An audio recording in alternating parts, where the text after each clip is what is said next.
Welcome to the Humans of Hospitality podcast. I know so many of you listening to this show love your local bar, your local restaurant, maybe your local hotel, and have so many fond memories of time in hospitality businesses.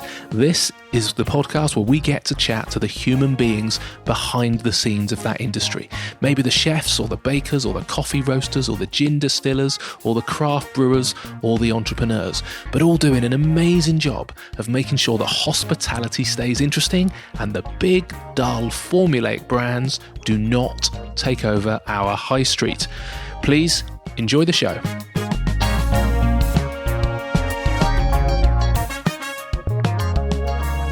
Today we're going to be talking to David Sax, who left his safe career in finance many years ago to invest in his first venture, The Cow, which was literally an overnight success, winning him the highest pub accolade, National Pub of the Year. A few years later, and he ends up serving the likes of Guy Ritchie, Madonna, Jeremy Clarkson and Jamie Oliver when he takes over another incredible pub, the Museum Inn. But eventually he sells them both because the 18-hour days were taking their toll on both his bank balance and his family. So why, oh why, 6 years later is David coming back into hospitality? He's now created a café-bar-bistro hybrid. It's open nearly 18 hours a day. He says he might actually have a screw loose, but you can decide when you hear about the rollercoaster story behind his latest venture, Maison Sax. Enjoy the conversation.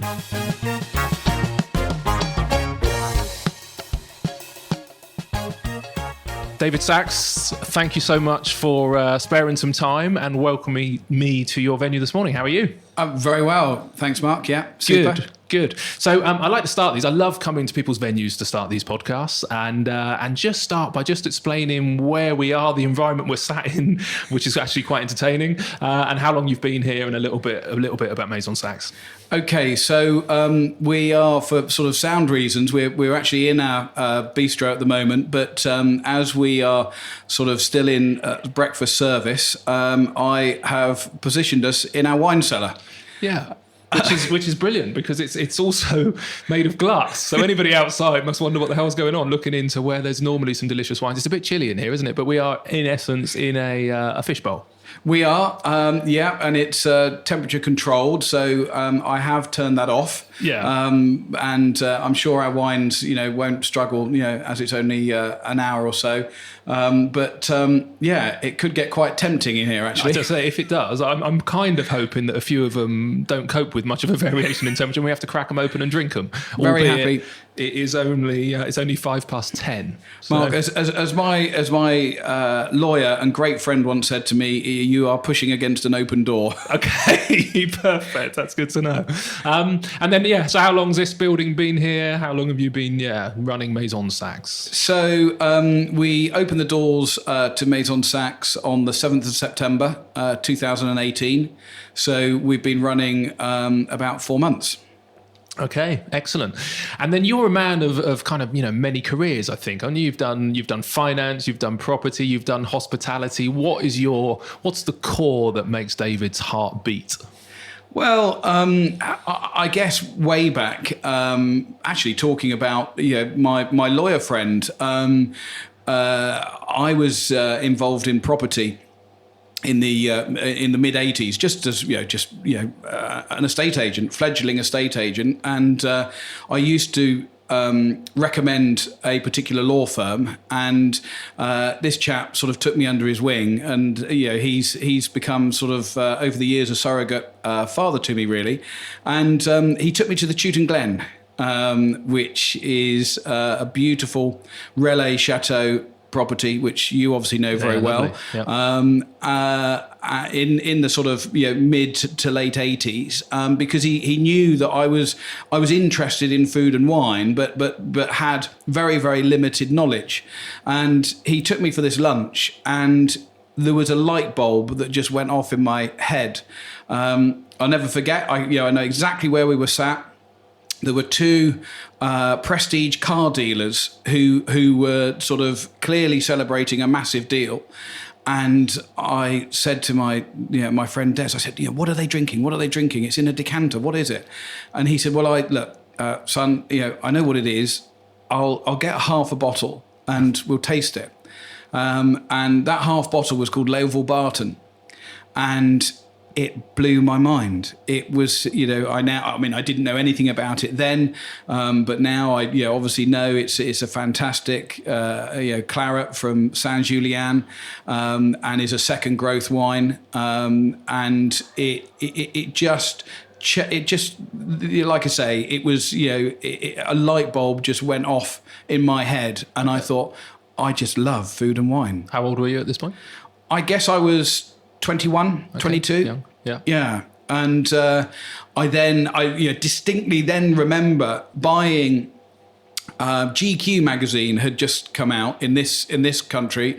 Always remember that. I don't know why, because I'm not a fan of basketball, but I remember the front cover was of a guy called Magic Johnson, and there was a 5-page article on Chateau Aubryon from Graves, and I thought, how can anyone write an article, a 5-page article in a magazine about wine? So I read it, and I read it again and kept going and kept this magazine until one day, very funny story. There was a guy in my office who was going out with a girl, and he dumped her. And this was in Bournemouth town centre. And she wanted to get back at him. So she made a pass at me, and she said, do you want to come and have dinner at the Royal Bath with me tonight? And I said, yeah, why not? I'm not doing anything.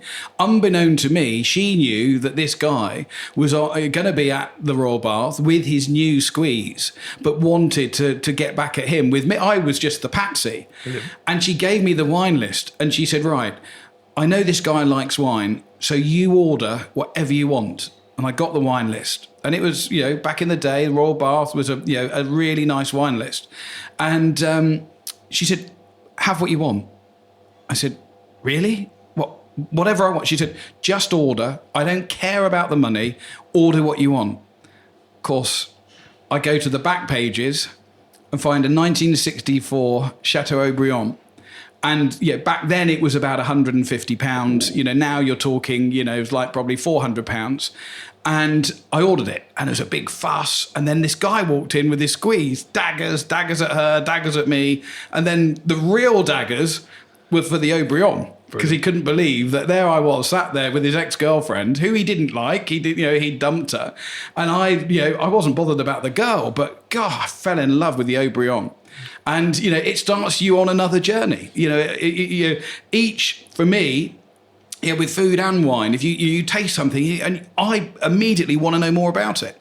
Where does it come from? What is it? What's the chateau next door to it? What's the story? And people say to me, well, how do you know? How do you know? All this information about wine? It's quite simple. I just drink a lot.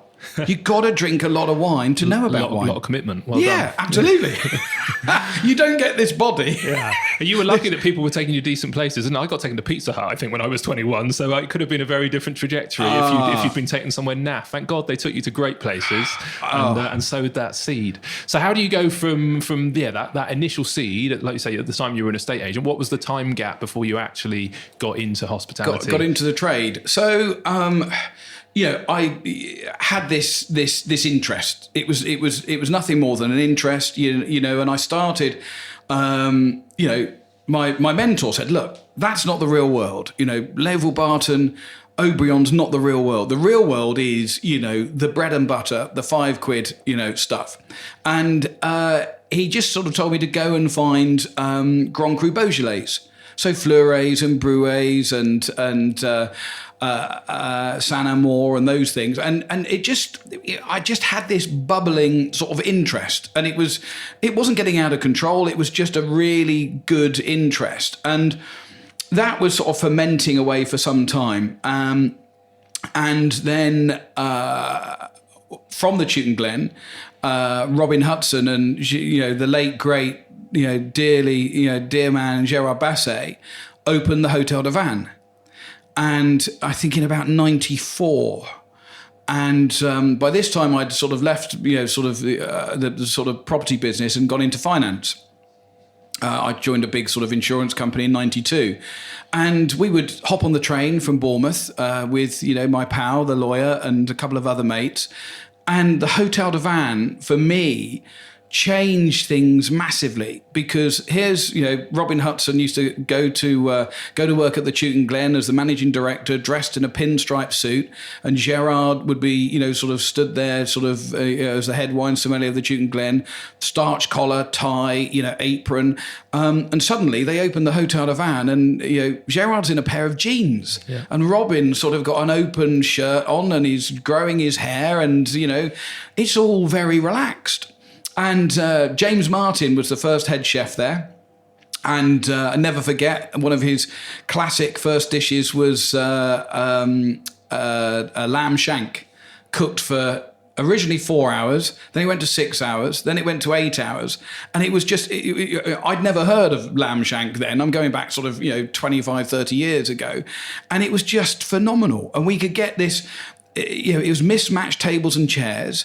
The food was amazing. There was no starched tablecloths or overbearing waiters. The wine was amazing, but it was also a price point. And I'd go there, sort of 2 or 3 years. And I was establishing myself in quite a nice, comfortable career. And I used to do a lot of business in London. And it was, the term which I absolutely detest, and I'm sure you will as well, that the term gastropub exploded onto the London scene. But these were proper gastropubs. These were pubs in the same sort of style of the Hotel de Van, where you'd have a very talented sous chef, maybe of a Michelin star kitchen, would leave and not go into, one of the big hotels, but he'd leave, he'd get a loan, and he'd open an old boozer. But in the style of the Hotel de Van, where, mismatched tables and chairs, the decor was put together for a pittance, but the food was amazing and it was relaxed. And once again, and I just fell in love with this movement. And I think you need a sort of, there's a crossroads in people's lives, and my mother passed away, and it was a time of reflection, and I thought, do I really want to be in finance for the rest of my life wearing this pinstripe suit? And I thought, I want to open one of these pubs in Poole. And I kept going to these pubs, and I'd organised my appointment diary for sort of Thursday and Friday.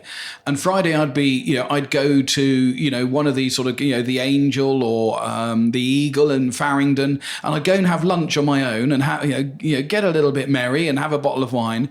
And I remember standing in the Cow in Westbourne Park Road in southwest London, and it was buzzing. It was a Friday lunchtime.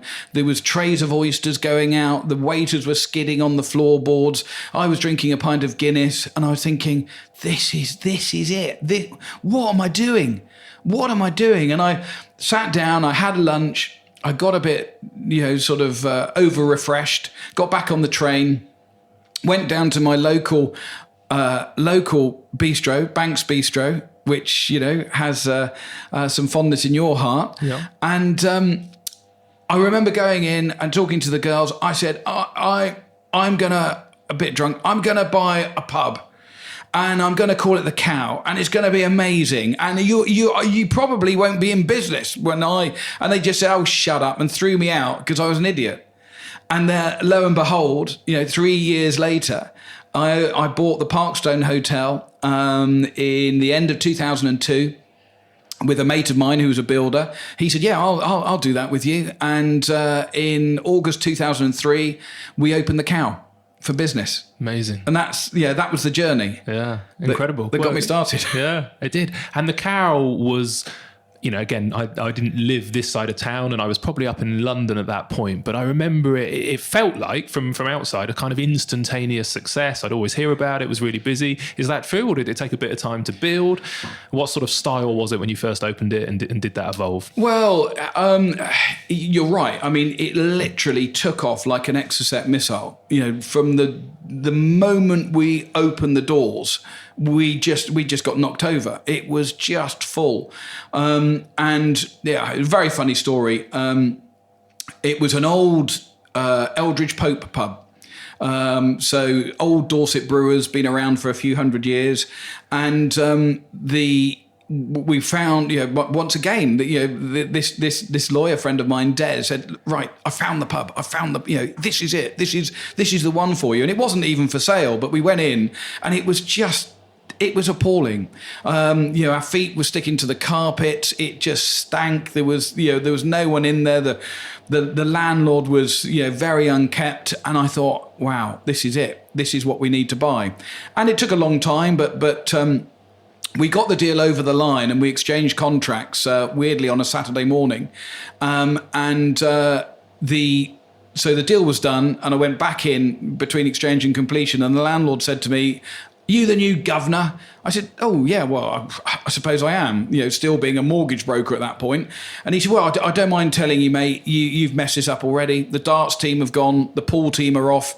You've got a B team, the pool team. They might stay if you're quick. And you've got Pool Scale Electric Club upstairs in the room upstairs." And I said, right, thanks for letting me know. And in their last year, because I had their accounts, because obviously we bought the business, they turned over £75,000 for the year. And in my first year, we turned over 846,000. That's a thirsty Scale Electrics club, isn't it? Well, the Scale Electric Club left their track there, and we kept saying, "Look, you got to come and pick up this track." And in the end, we just threw it out the window. And with help from one of our wine consultants, we got the Scale Electric room sponsored by Alain Tierno Champagne, and the Tierno Gallery was born, and that was used basically about 150 times a year. Wow. So sort of almost every other day, someone was doing some sort of function in our room. And it just literally took off like a missile. It's fantastic. And was that predominantly food-led or wet-led? It was probably 60-40 then in favour of wet, because we had we sold a lot of beer. So we had, one side was a bistro, and that was about a 54 cover bistro, and the other side was a nice, sort of fairly contemporary pub. We were very big into rugby at the time, so we showed the rugby, but we'd also do things like black tie rugby dinners. So we had people like Gareth Chilcott and Jonathan Davis and David Duckham come down, and they would do sort of these rugby dinners for us. And so we kind of it was quite sophisticated in many respects, but then you'd have customers that would come in, most days, and even the sort of 8-9 years that I operated the business, some of the beer drinkers never even went into the bistro, never even had a look, was never even curious, and then we had people that never went into the pub, just walked straight through into the bistro. So it was. I can't say it was food-led, not like, our business today. But it was just really successful. It was a phenomenally steep learning curve, because I was a mortgage broker. Yeah, I was going to say, my next question was exactly that. From going from one side of the bar, kind of enjoying nice wine and kind of looking at it going, this looks like a nice industry, and then being the other side of it, what was the biggest learning and the biggest change? Did you fit straight into it, or was it a big learning curve? It's that classic thing, really, Mark, of when I was a lad, I used to sort of follow football, and retired footballers always bought pubs, and retired footballers who bought pubs always became alcoholics. And people think, and it's sort of, they've got this sort of dream to own it. Lots of people have this dream, and they think that it will be amazing, buying a restaurant or buying a pub. And you and I know, the dream and the reality are two, very, very different things. So there I was. I knew about food. I knew about wine. I'd been around, lots of I dined in obviously lots of very sort of established, renowned, incredible restaurants, and Gordon Ramsay once took me round his kitchen, showed me round when I happened to be having lunch at Royal Hospital Road. So I knew a bit, but the learning curve, I mean, it wasn't a curve, it was a vertical. And, we opened and, I'm sure our stock takes were horrendous. I'm sure we were losing. I mean, it was always profitable, our business, but I didn't have the stock take. What's that? We didn't even get to a stock take. And pretty soon, my relationship with my business partner, who was a builder, he turned around to me sort of like a week in. He said, "You don't know what you're doing." And I said, "Well, no, I don't. I never said that I did. I just said I wanted to open a pub. I didn't say I knew how to run one." And so there started quite a fractious relationship. And basically, we pulled a manager in, and then slowly but surely, and there was staffing issues and people left, and we opened with what was considered to be a bit of a stellar chef, and he wasn't that good. But eventually, if you go and this, if you work 7 days a week in any business, particularly our line of work, eventually you get to understand it. Brilliant for losing weight, because I wasn't eating. I was literally, getting there at, sort of 8 a.m. and leaving at 2 a.m, going home, going to bed, waking up and doing it all again.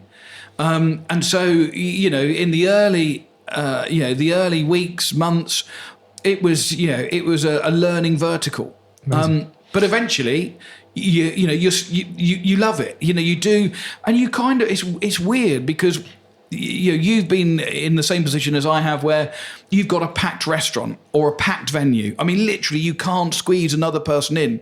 And people come up to you and say, "My goodness, you must be so proud of yourself." And you think, I haven't even thought about it. Because the opposite is an empty restaurant. And that never entered my head that we'd have one of those. But when it was full, and it was continually full, people would say, "My God, it's amazing. What you must be thrilled." And you think, it's just hard work. I didn't give myself a pat on the back. Didn't go to my head. I wasn't, as you and I have both seen, those people that just stand at the bar, click their fingers at their staff, drinking champagne. They think they're an operator. That's not an operator. An operator is, I went to my chef and said, "Right, I need to understand how this kitchen works. I need to come and work in the kitchen." So, yeah, great. Okay, so can we don't call you boss, we just literally abuse you. I said, "Yeah, abuse me." And I remember they had me de-bearding mussels, 5 kilo bags of mussels. The water it wouldn't matter. I had a sort of a paring knife. It wouldn't matter if I cut my fingers off, because I couldn't feel them anyway. And I stood there, and it took, they could do it in like literally 20 minutes. An hour and a half later, I'd finally finished de-bearding this 5 kilo bag of mussels. And I said, "Right, I'm done." I said, "All right, great. Okay, there's another 3. And he go, "What?" And there I just stood. And I remember sort of getting to the end of the week, the Sunday, and we do a Sunday lunch service, which would finish about 3 o'clock, and then we do a deep clean. So 2 hours in the kitchen, unscrew the cookers come away. Exactly what I'm talking about. And we cleaned, and literally you could eat your lunch off the floor of our kitchen. We had some great boys there, and I was shattered. I was absolutely shattered. I drove home, got home about 6 o'clock in my chef whites. I sat in a chair, 6 o'clock. I woke up midday the next day. I hadn't moved, hadn't even gone to lie down. I was still sat upright and slept for, God knows how many hours. Yeah. It was a baptism of fire. Yeah. And I think it's so important to do that, particularly with the chefs. I think, you hear of so many operators, or you see so many owner-chef relationships which are poor. The amount of respect I've got for a brigade of chefs on a Saturday night when there's orders coming in. It's, I used to help run the pass down at Urban Reef, and I'd be with my chef, and sometimes I'd help him out by plating up because he'd be busy on the cook line and stuff like that. And I was reasonable at kind of, making the dishes look pretty and all that. I'd let them do the cooking, and I'd do the dressing on, chef. Yeah, dress it on. And then all of a sudden, when it proper kicked off, he would literally step in front of me, and I felt like it was like in the Matrix where they see binary. They just see all of these tickets in code, and they're jumping around tickets with dishes, and they're working out which dishes take the longest and timings. And it was like, I was kind of felt like I was watching him in slow motion with the speed that he was actually working and all this stuff he's pulling through and putting on the pass. Hats off to him how they do it. It is a tough industry, and I think maybe we'll touch on it later, but that's the challenge for the sector now, is kind of recruiting good chefs and keeping them and motivating, because it's a challenging. But so hats off to you for getting in there and getting in the thick of it as well, because I think too many operators don't, and like you say, they're just lifestyle business, sat at the end of the bar drinking a glass of wine thinking it's gonna work, and it doesn't. You've got to get stuck in. I don't think for the first 2 years I was in business I ever ate a hot meal. I'd order some lunch or make some lunch or my breakfast, and it would sit on the side for 3 or 4 hours, and I'd get to it. But all part of the learning. So during that journey, at some point, I'm trying to remember the time gap, but the museum. Yeah. Number 2. How on earth do you go from that and that carnage and that chaos and that buzz to going, I definitely need another one? What's that story? Well, that story is that I'm clearly an idiot. Yeah, likewise. I share your pain. I think, I don't know, did the success go to my head? I don't think the success went to my head, but it was, I bought my partner out after 2 years. So 2005, I was then, sort of captain of my own ship, which was great for both of us. And the kitchen, my head chef, who, when I sold the business, he started as a chef de partie with me in August 2003, but he came up through the ranks, and everything sort of started to click. That we knew we'd be full every weekend. We knew we could do these functions. We knew the numbers, and we had a lot of consistency in the kitchen. So guys didn't leave us, and they didn't leave us because I respected them. They respected me. I really looked after them. Every Christmas after Christmas, I'd let them name which Michelin star restaurant they wanted to go to, and I'd take them all. I'd close the business for a day, and take them up in a train, and we'd go to Ramsay's, go to the Fat Duck, go to Le Gavroche, wherever they wanted to go. And so we had this. It was a really good business and family, and they trusted me to fill the place with functions, events, and just keep pushing. And I trusted them to just keep delivering. And we were, I think, contacted by the trade press at the time, was something called the Publican or the Morning Advertiser. Not to be confused with the Paul Advertiser, but the Morning Advertiser was a trade publication, came out every week, and they used to have sort of pub of the year, restaurant of the year awards, and we were invited to sort of enter, and that was sort of 2006, end of 2006, and 2007 we were sort of contacted and said, you've been invited to the award ceremony in London. And this paper went to 36,000 pubs when the UK had 36,000 pubs.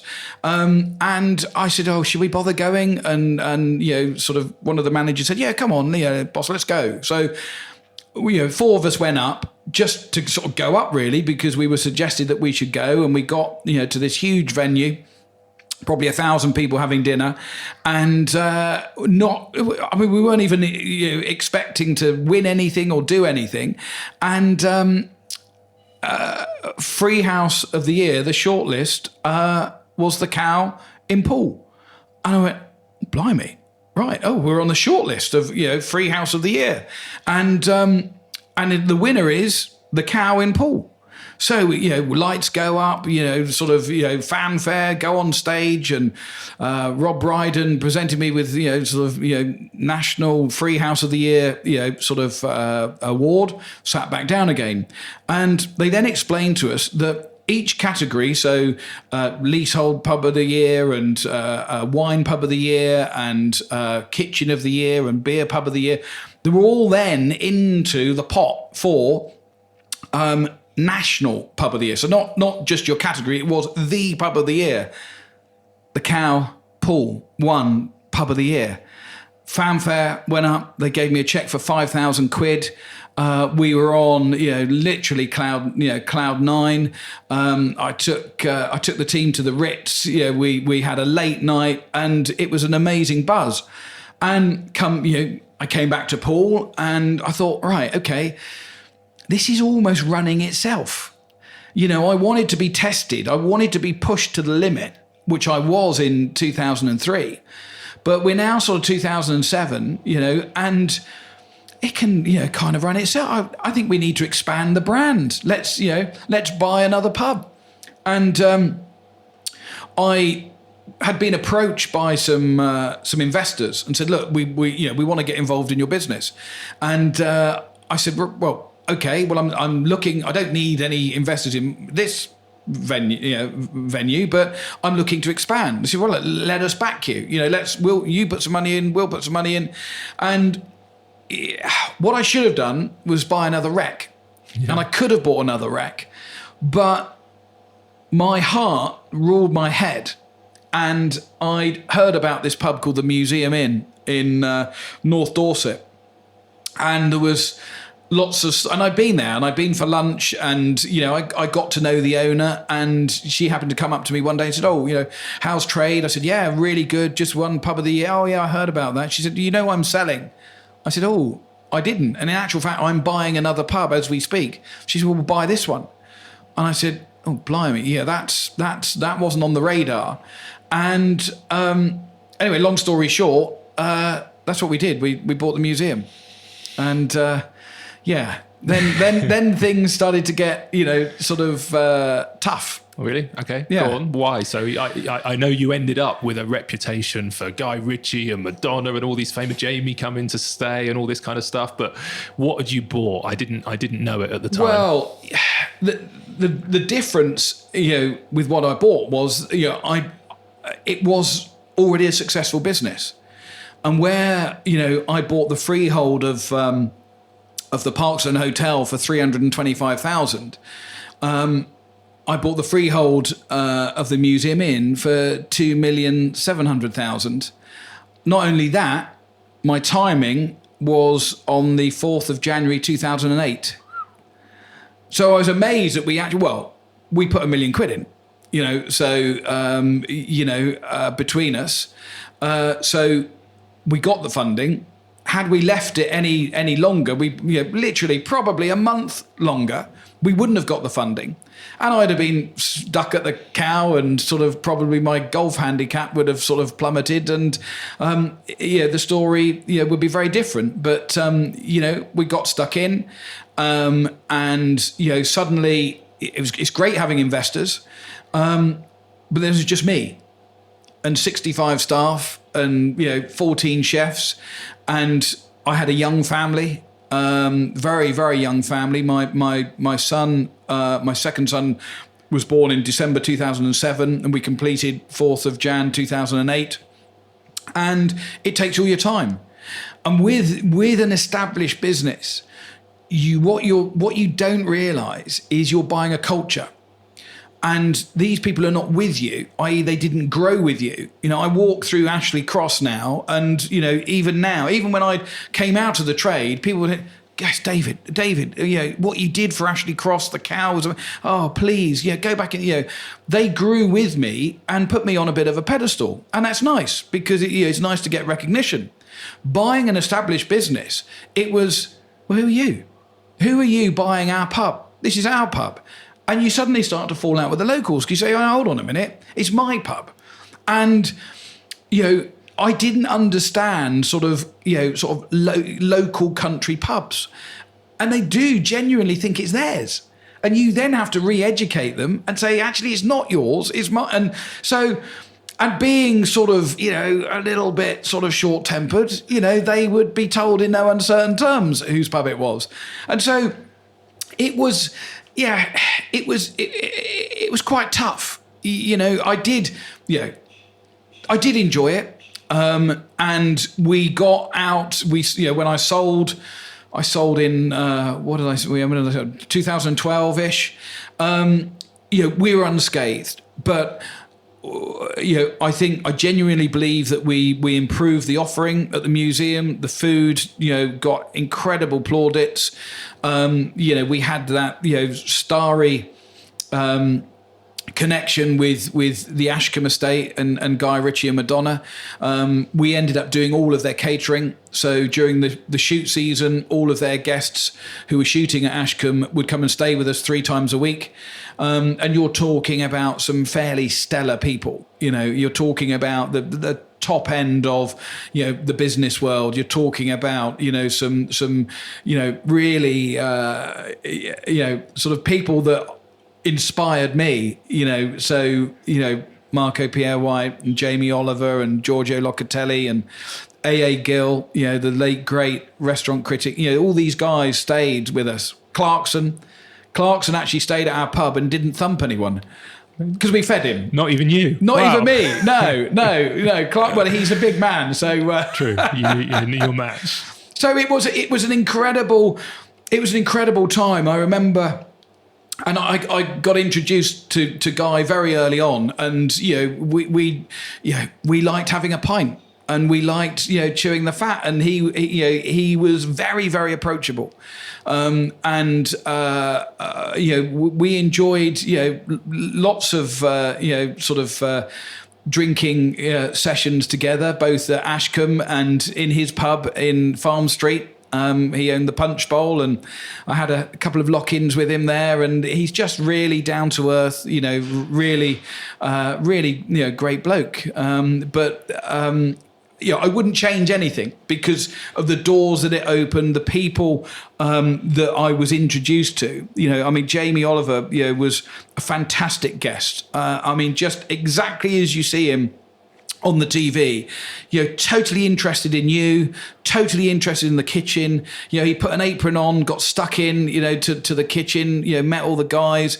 And he was, each time I met, I don't know, Jamie probably stayed, sort of 7 or 8, 9 times with us. Just genuinely interested in our business, not interested in talking about him. Everyone knew about him. He's like, how's business? What are you doing? How's the menu going? And just a really, really great bloke. Really great bloke. Yeah, got a lot of admiration for Jamie Oliver. That's good to hear. I actually saw a photo of you and Jamie, and there was a chef called Kane, I think, at the time, who was a fairly young chef. How did his career pan out? I was interested to know.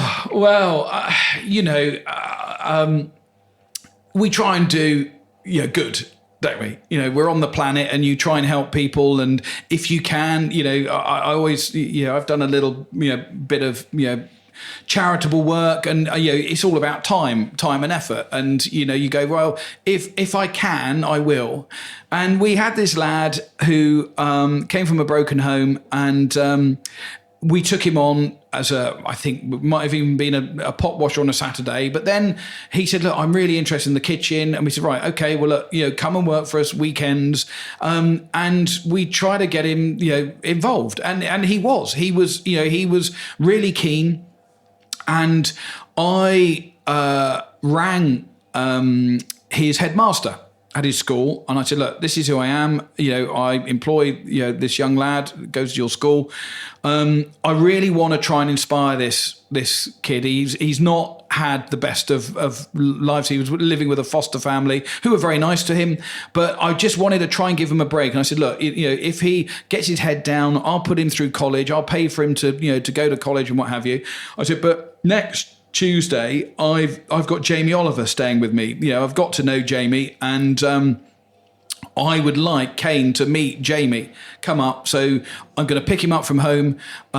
He's not going to come to school if you agree to this. And I want to introduce him to Jamie Oliver and get him enthused and inspire him. Yeah. Absolutely. No problem at all. David, amazing. So I go to his foster home. It's like 7 a.m, and he opens the door, shocked to see me. Mr. Sax, what are you doing here? I said, right, I've got somebody who wants to meet you. Am I in trouble? No, you're not in trouble. This is all good, Kane. Don't worry. It's all good. But where am I going? I said, look, just trust me. I'm going to take you to our other pub that you haven't been to. Well, yeah, why are we going there? I said, well, Jamie Oliver wants to meet you. Sorry? And the blood, sort of literally ran from his face. And he said, well, why? I said, look, it's all good. Just trust me. Anyway, we went up. Jamie was shooting on Guy's estate, but he's having breakfast. He'd always come with a big entourage. I mean, he'd bring way too many people. There's only 8 spaces on a shoot, and Jamie would normally bring 20 people, and they'd just have a jolly and everything else. And Jamie bounds out of the breakfast room. I said, "Oh, Kane, how you doing?" "Yeah, I'm Jamie." And he's like, couldn't believe it. And he said, "Look, tell me about David. Told me all about you. So, what's your aspirations? What's your goals? You've got to go to college. You've got to, and." Pumped this guy up and got a book. He would carry around boxes of his latest book and signed it to Kane, Jamie, and he was shaking, this lad. And we had a really great chat with Jamie, and that sort of made the press. Took him back to school, and he said, I'm gonna cook every one of these recipes in this book, Mr. Sax. I'm gonna take it to my grandmother. I don't see. This is it. This is my career. And he joined the National Front and left his job, and goodness knows whatever became of him. Really? And you think, well, Jamie has done it probably thousands and thousands of times, and you just think, well, okay, we do it again. You do it again, I do it again, but you just think, what a shame.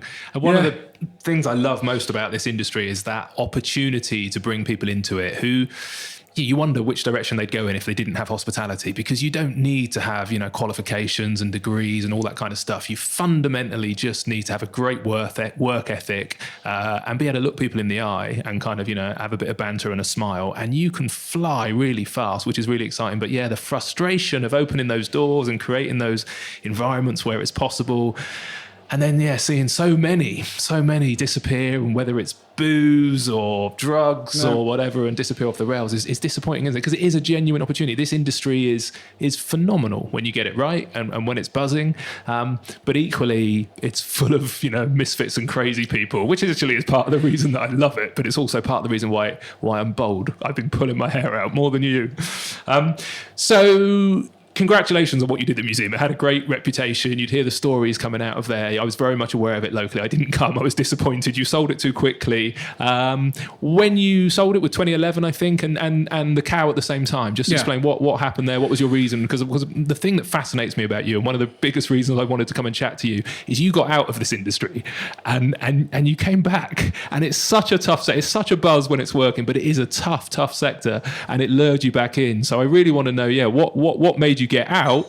And then the next bit we'll talk about is, why the bloody hell did you come back?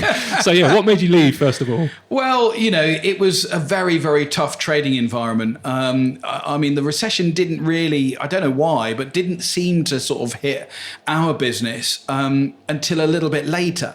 There was sort of casualties in lots of different sectors, sort of in 2009, and that kind of period. But it didn't really sort of, sales dried up a bit.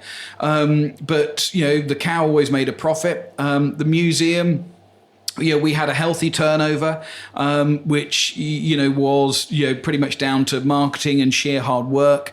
It's very easy, to sort of take money, with, some incredibly wealthy guests in the shoot season. But what happens after that? So we'd run a dinner, bed and breakfast offer for £99. And so we were okay, but with the museum, we only ever broke even. The best I got it to was breaking even. And you think, you're turning over, say 100,000 quid a month, and you're not making a pound. Now, this industry, and you turn over a lot more, than that. But to generate 100 grand in a month takes a huge amount of effort, and to not make a quid, you just think, what the hell am I doing this for? My marriage was imploding. I had 2 young sons. And I just thought, this is maybe not the right time to be, I've done it. I've achieved what I set out to achieve. Sadly, I haven't made my millions, but for my sanity, for my family, I've had enough. I've got to the point where I am exhausted. And I just felt I couldn't ratchet it up because I just run out of energy. And, my sort of the obvious things that was happening to my personal life, I just thought I just need to sell.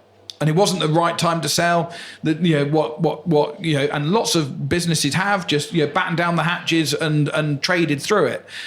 You've traded through it incredibly successfully, and lots of places around the local area here have. But I didn't have it in me. I didn't have the fight and the energy required when I was trying to keep my family together.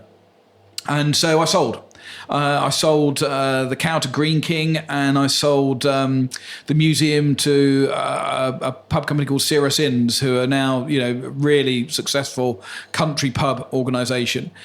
And the inevitable happened with my marriage, and thankfully, I managed to retain, sort of 50% custody of my sons.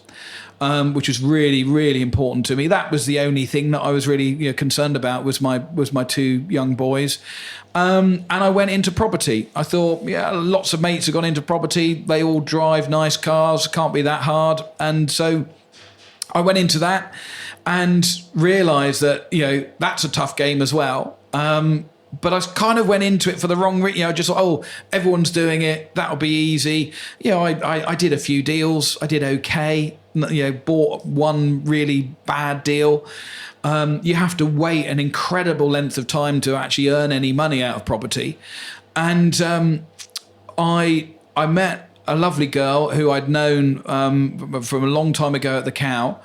And she just said to me, "What are you doing?" I said, "What do you mean, what am I doing?" She said, what on earth, what are you doing? This property thing. I said, "Well, I'm a property developer." She said, "Just go and buy another pub. Do what you're good at. Do what's in your veins, in your blood." And she said, "Buy the Britannia." I said, "Are you insane?" I said, "The Britannia's a shithole." And she said, "Yeah, buy the Britannia."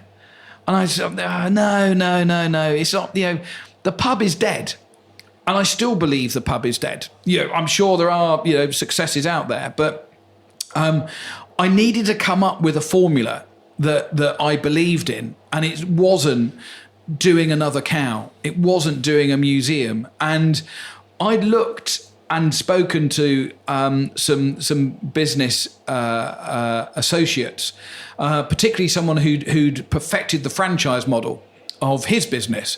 And I said, tell me about franchising. And, firstly, he gave me this massive, massive tome to read on McDonald's. And I read it, and he based his business on McDonald's. And I kept thinking about a venue. I kept thinking about a business. And ultimately, I believe in the last 10 years, the most successful explosion in our industry has been the coffee shop. Which is being born out on the basis of Costa Coffee sold for 16 million, and then sold, Whitbread sold it for 4 billion. And I just felt that if I was going to get into this business, I wanted a coffee shop. And then I sort of thought, well, yeah, but the problem is if you own a building and you close it at 5, what happens? These buildings, the rates don't stop at 5 o'clock.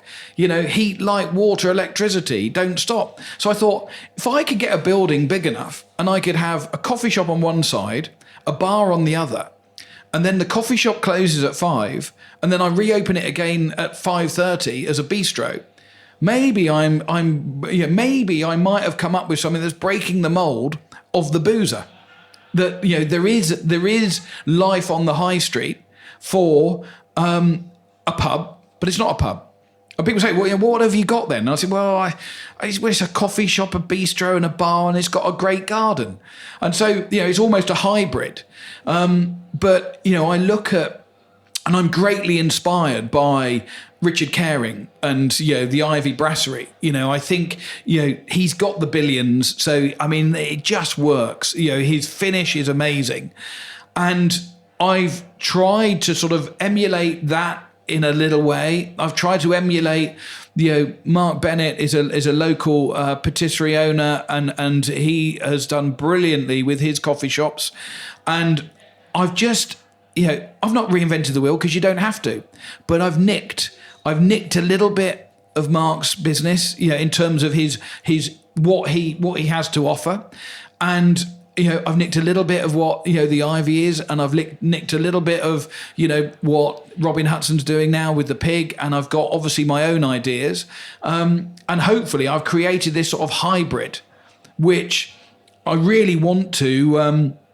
This is kind of just to try and prove the blueprint, but these need to be, I think, in cities with a footfall. We have no footfall here, so I need to be on a high street in a big old boozer in Birmingham and Edinburgh and Manchester, and that's where I want to go with it. So, I'm an old man. I'm 52. I haven't got another 25 years in me, so I've got to perfect this model as quickly as I can, as efficiently as I can, and then I want to take it, up and down the country.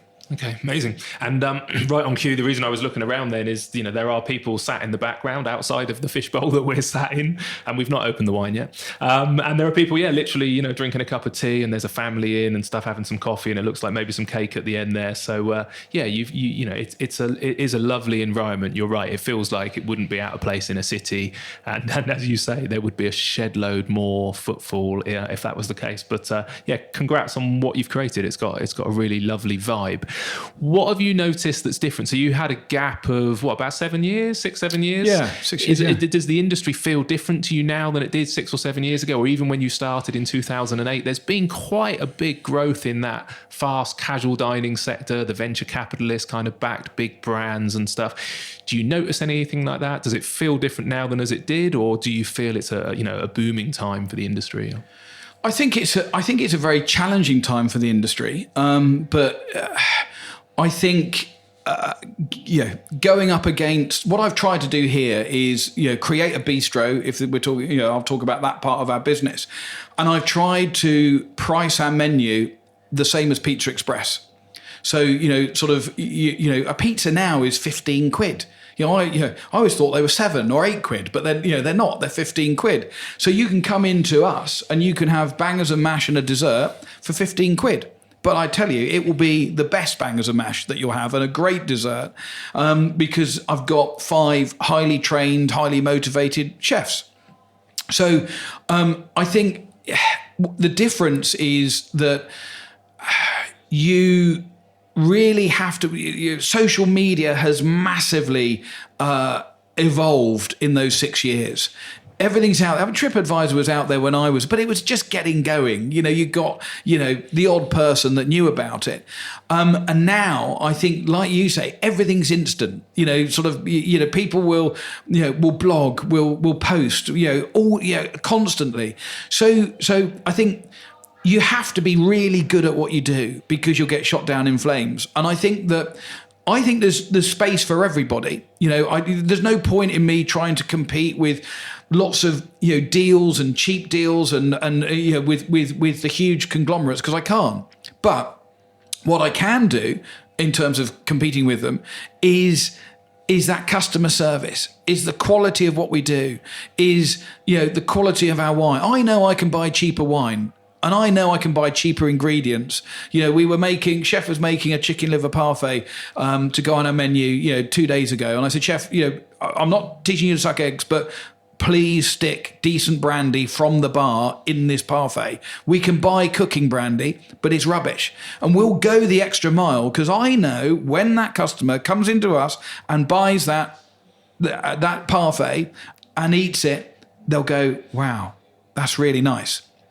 And I could be wrong, but just that little story, the chains aren't doing it. And you'll only do that if you've got the experience.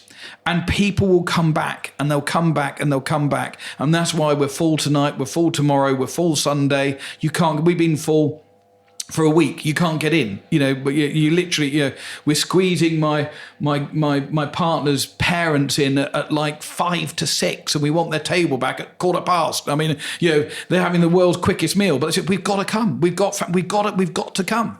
And so, I think that's the difference. You've got to be so good, but you can't charge a fortune for it. Everyone's price sensitive. And so when you get a customer, you've got to really look after them. You can't be, just think that, okay, well, if we upset them, somebody else will come along because they have a bad experience. It's out there within seconds. It's on social media. And that's the big change, because I wasn't on Instagram. Now I spend, a lot of time, looking at restaurants, looking at reviews, oh God, we've got a bad review. Let me have a look at such and such a restaurant, see they've got bad reviews as well. And, I think it's tougher than ever. But why did I get back in? It's just in the blood. Because when I sit here, I stand on the pass, or Saturday night, we're overbooked. I don't know how we're going to do it. We've taken too many, you think, wow, 5 months ago, this was a derelict boozer, boarded up. A year ago, it was full of drugs and fights. And now look at it. And you think, we've just got to keep doing this because we can do it. We can, my girlfriend's father, who was a very successful businessman, he said, David, if it was easy, they'd all be doing it. And he's absolutely right. You and I don't do this. We're not involved in this industry because it's easy. It's the bloody hardest thing in the world. And you said to me, what the hell are you doing, you idiot? You've gone and done it again. And the thing is, it's a bit like, tell a child, don't go too near the fire. You'll burn yourself. And I am going to get burned, and I am going to get frustrated, and I am going to, wake up as I did at 4:00 this morning, as we all do. Why do we do? I don't know why we do it. I think there's a screw loose, but I think we love it and we care about it. And to see people when they leave, they say, when people say, David, that was amazing, and you think that's why we do it. And hopefully, the money will follow after you. But we're not doing it to be multi-millionaire. Well, unless we can do 100 of these and franchise, that's the dream. But I don't know. It's just.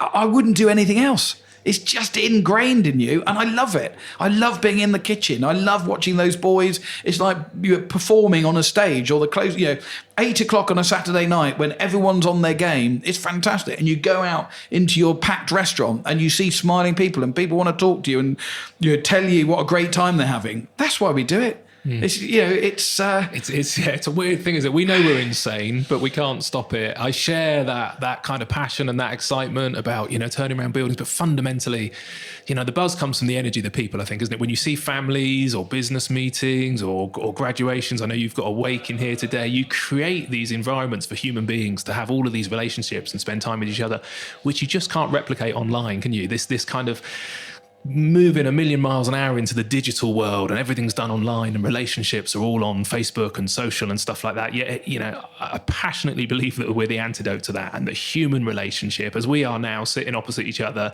There's a reason that I'm not doing these via Skype and stuff at the moment. It's all about human relationship and being able to spend time with people. So hats off to you for creating it, because I think the world would be a duller place, if the formulaic brands take over the high street and places like this disappear. Then for me, we've missed an opportunity, and it's dull and it's tedious. So the whole point of these conversations for me is that people hear them. They hear, I can feel the passion that comes out of you when you get excited and you talk about a busy, full restaurant and how proud you are. And I agree 100%. You don't do that with your initial motivator being money. You do it to make people happy and to feel that energy, and you hope the money comes. But I really hope the public kind of, hear that and they feel that energy, and that they do come, because, if these places aren't financially viable, like you say, the museum, just break even point is kind of where you want to be. And then everything else after that is a bonus, basically. So one thing you mentioned is the quality of the food. And you've always, wherever you've been, had a reputation for that. Just for anyone thinking of going into the industry, the challenge around chefs, it's kind of nationally aware at the moment on the difficulty in the industry with, just in general, and maybe with Brexit and immigration and where people come from. And I was chatting to the college a little while ago, and I think they said the local college had 6 students coming on board for their chef training this year. Go back 4 or 5 years, and they had 60 students coming in. What's your thoughts around? It's a tough job, it's hot in the kitchen, and what's your thoughts around the trajectory of recruitment and chefs as a career? And are you finding it more challenging now than originally to recruit? It's I think it's strange in actual fact. I mean, so far so good, in as much as, we've lost a couple of boys, but probably because they didn't have the skill sets, but we've replaced them with, people that I think, are getting it, and what I mean by that is sort of getting our ethos. And I think that, you said what's changed, there was this whole, bullying culture in kitchens, and I point blank refuse for that to take place. And anyone that's worked with me knows that I just do not allow it. I wouldn't allow, you wouldn't allow it in any other walk of society, in schools or anywhere. And so I'm not. I think people have got a sort of an idea that sort of every kitchen is about abuse, and I'm kind of saying, well, actually, it's not. If you've got a strong figurehead like me, like you, who won't allow that to happen, and you have to mould your chefs. My head chef, I've had to put it. I said, look, you cannot do that. I mean, please be aware. If this, I will fire you. You make no bones about it. And so, it's almost an appeal to Guy. If you get it right, and if you get the working environment right and the balance right, there are successful restaurants in our town, in our conurbation, that are making these guys work 70 hours, 80 hours a week. It's wrong. They need 2 days off. They need 2 days off together a week. We don't open on a Sunday night. So anyone that works a Sunday, my head chef says, oh, don't keep saying that. They get 3 nights off a week. So yes, kitchens are tough environments. But if you study and you get into a decent kitchen that is not beasting you, isn't giving you your days off, that is making you work 80 hours a week, you need to get out of that kitchen, because there are kitchens around, and my kitchen is that way inclined, that you will get some time off, learn your craft, learn your trade, stay in one place for a little bit. Don't be so eager just to move. We've lost a guy. He's gone back to London. He said, oh, this isn't really my sort of food. And you're thinking, yeah, but surely this environment will encourage you. I remember going to the Manuel Cat Saison and talking to Gary Jones, Raymond Blanc's head chef. I said to Gary, look, any chance of sending a chef up for a stage? Yeah, David, literally, ring me next week, send one of your boys or I sent a girl up there, and she learned so much, free of charge. I paid for her to go and stay in Oxfordshire. She came back like, a transformed person. Once you've learned this craft, skies are the limit. I've got guys that work with me that knew nothing that are now running, vineyards in New Zealand. They're working on super yachts in the Caribbean. They, some remain in quite tough kitchens, but kitchens, we need to encourage, young chefs and say, look, it's not about beasting. It's not about shouting. It's about nurturing. And if you get the right figurehead, skies are the limit. It's tough. We're not saying it's easy. It's not. It's bloody difficult. On your feet all day, eating, unbelievably, most of the time, eating rubbish, eating a handful of chips. Chefs, awful. They smoke too much. They don't eat the right foods. They prepare great food all day and then go home and eat, nothing. But that's a way of life. That's just the way it is. But it's a great industry, and it's the only industry, like you say, where you don't have to be academic to earn quite a few quid. The wages in my kitchen are really good, really strong. Head chef is earning some serious money. You talk to my mate Luke Matthews at the Chewton Glen. I mean, if you get it right and work with the right people, you can earn some serious wedge. And you can you start in a kitchen, in Poole. You could be in New York. You can be, in Venezuela. You can literally go anywhere. We've got a boy that's going to do a ski season. I hate, he's brilliant. But he's saying, hold on a minute, I can go and work, and ski every day. Hats off to him. Well done. You can, because you're a good chef. You can go anywhere. If you study your craft, learn your craft in a good kitchen that's not, has zero tolerance to bullying, It's a brilliant career. And we need to talk to these people, before the college stage and say, look, last the course, because what else are you going to do? It's better than, be on the back of a dust cart. You don't have to have the huge qualifications, just, some energy, some passion, learn, keep your ears open.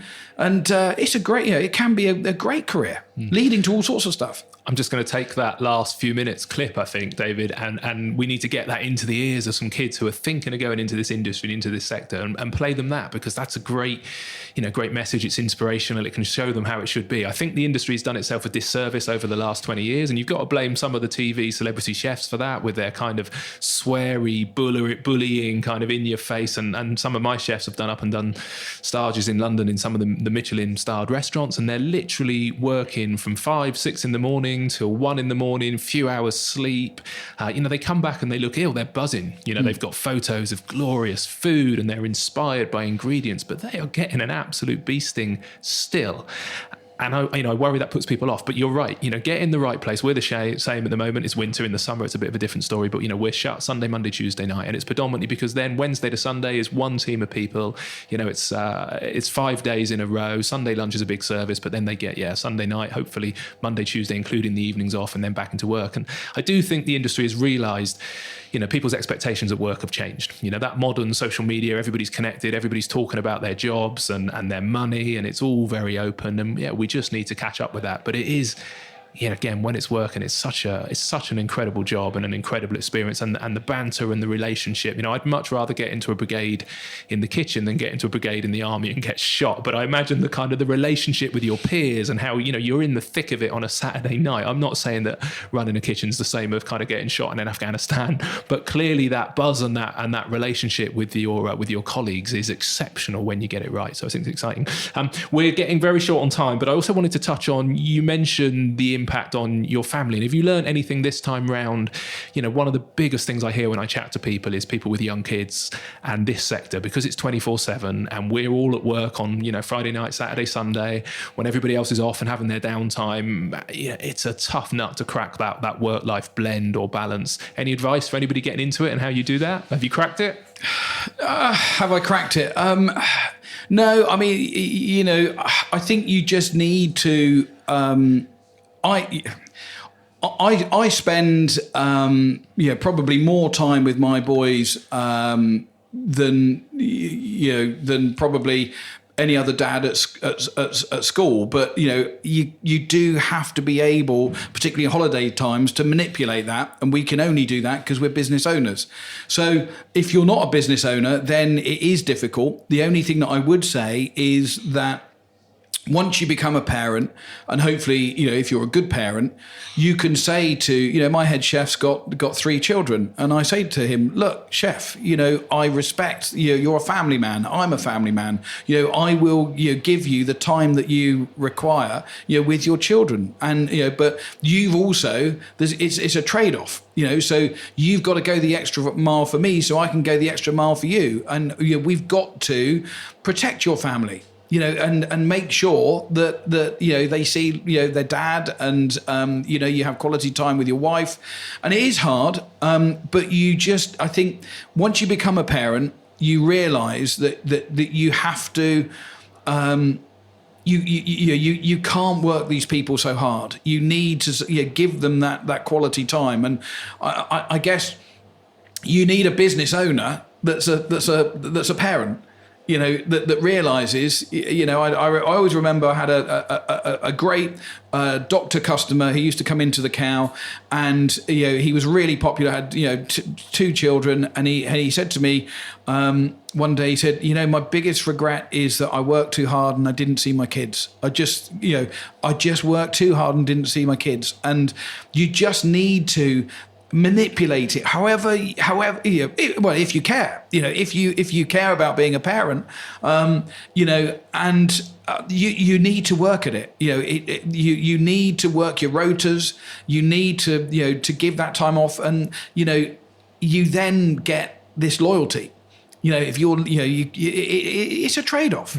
It's hard. It's very, very difficult. It is. I think there's an irony that we spend all of our time kind of creating, again, spaces for families to spend time with each other, and what we get a buzz out of seeing that couple out on a date, or seeing somebody out for their anniversary, or Sunday lunch when you bring the kids and the grandparents and they're all sat together, and that's what we do. We create the environment where these families can create memories. There's nothing more important for me than people creating these relationships with their peers and remembering it. And the irony that behind the scenes of that is an industry where that's incredibly difficult, and it breaks my heart sometimes when I hear about the challenges of some of the guys in the team with managing their relationships and seeing their kids, and you're like, you can create the culture where you go, look, it's fundamentally, this is really important, we've got to get that right.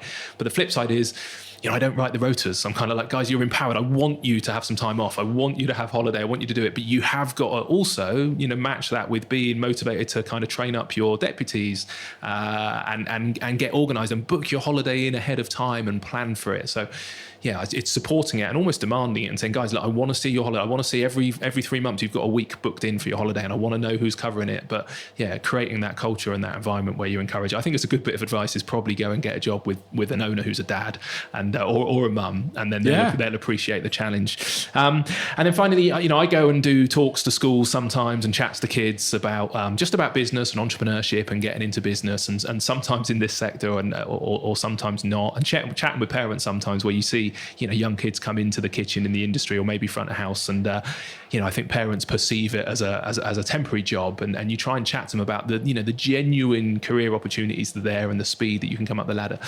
But maybe for people who are looking for for going into business in hospitality, or they come to you for some advice, do you ever hear advice? Do you ever see business advice? Is there anything that nulls you where you kind of go, that's shitty advice, that's fundamentally rubbish? Is there anything you hear that's either really bad, or any advice that you would give that's really good for somebody that's looking to go out and get into this sector? I haven't really heard sort of any really bad advice. I think that if I was, because I'm the world's worst waiter. I'm not a waiter. I'm not a chef. I'm not. I'm just I guess an entrepreneur that loves the service industry. So I haven't really heard any sort of bad advice. But if I was, I've got a couple of young guys that work for me, and I would say to anyone looking to get into the industry, look at a sort of an operation that you enjoy going to. And that you think you could immerse yourself into the culture. So we touched on the Hotel de Van earlier. I mean, a brilliant organisation with some really incredible people working there. And if that's your thing, if that's your level, then just target the places that you like. Rather than just sort of roll into I'm not knocking hotel kitchens, but stuff that isn't very good, because then it's a bit like taking up a sport late in life. Like you pick up bad habits. Don't pick up bad habits. Look at somewhere. If I was starting out, I'd go to the Ivy. And I'd say, right, okay, the Ivy Brasserie, I'd say, right, how do I get on a training program? Because I know their training is amazing, or I would go, to Rick Stein's, if that was my thing, I'd go and I'd, try, I'd target particular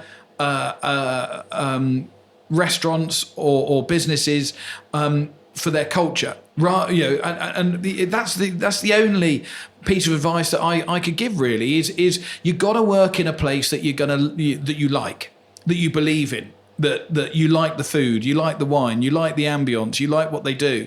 I would think somewhere like the Pig would be an amazing place to work. Imagine going to work, the Pig on the beach, with that view. Who doesn't want to run their pizza, their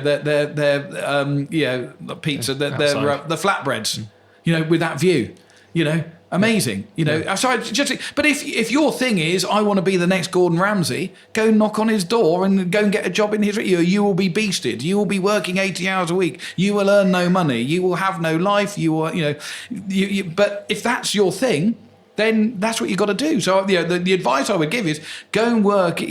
Target the places that you like and go and get a job there. You can pick up a job quite easily. I think focusing on what you're learning rather than what you're earning in those initial stages is so important. And there's too many people who come in and go, you know what, I'd be really good at that. And if you pay me, I'll do it. And I'm kind of like, look, not being rude, but here's the margins, here's the numbers, here's what we're making. You show me, I'll pay you. Just flip it the other way around. Just put the graft in, learn the stuff, and the earnings will come. But you've got to put in that kind of hard work initially. So, well, look, I just want to say, I'll be championing for you. I'm so grateful that people like you are in our sector and that they're bonkers enough, even when they get out of it, to come back in. And just because they create stuff that's interesting with a genuine love for what they do and a genuine passion. It's not about the P&L. It's not about a kind of faceless corporate board of directors sat somewhere up in London where everything's a number. This is what, for me, hospitality is all about. Genuine love of the industry and of the people. And, hospitality, if anything, is about human beings, isn't it? And, this is all about the humans of hospitality. You, David, are a great one. I would love to come back and see how this evolves. Maybe we can sit down again in 12 or 24 months and see what happens next. But thank you for sparing the time, and good luck on the Maison Sax adventure. Before we go, where can people find out more? Where should they go online to find out more about you or the restaurant, or make a booking? Yeah, well, so just go www.maisonsax.com and you'll see our website, you'll see our menus, you'll see what we're about, just come down and see us. Collar me, let's have a chat, let's have a glass of wine. Come and experience what we've got to offer. It'd be great. Perfect. Okay. Thank you, David. Good luck. Thanks, Mark.